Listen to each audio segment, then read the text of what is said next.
अस्सलाम वालेकुम स्टूडेंट। आज हमारी बायोकेमिस्ट्री की क्लास है और आज हम एक लास्ट क्लास पढ़ेंगे प्रोटीन की।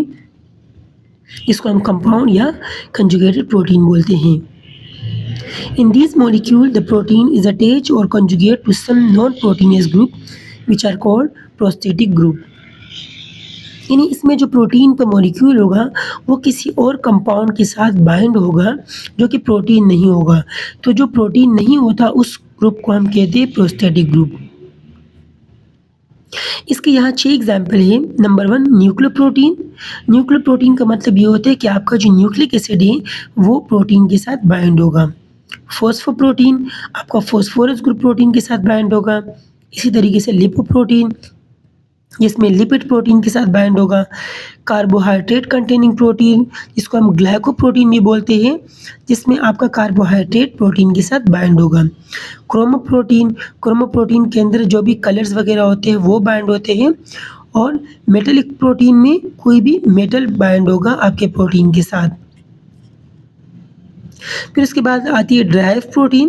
डिराइव प्रोटीन क्या होती है? This class of protein include substance which are derive from simple and conjugated protein. ये वो प्रोटीन होते हैं जो कि सिंपल या कंजुगेटेड प्रोटीन से मिलके बनते हैं या उनसे आते हैं डिराइव होके।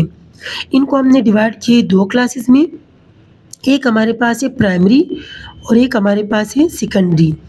प्राइमरी डिराइव प्रोटीन क्या होते हैं? These are synonymous with denature protein.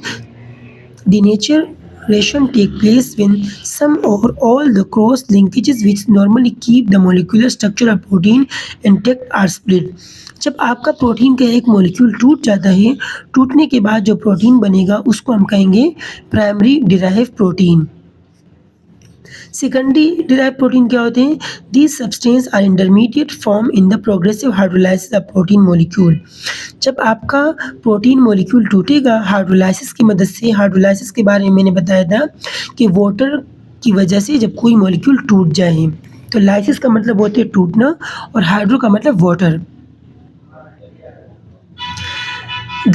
These are different size and different amino acid composition and are roughly grouped according to their molecular size। फिर इसके हमारे पास डिफरेंट साइज़ होते हैं और डिफरेंट शेप्स होते हैं, क्योंकि हम इसको क्लासीफाई करते हैं उनके शेप के हिसाब से और साइज़ के हिसाब से और उनके अंदर कितने अमाइनो एसिड हैं।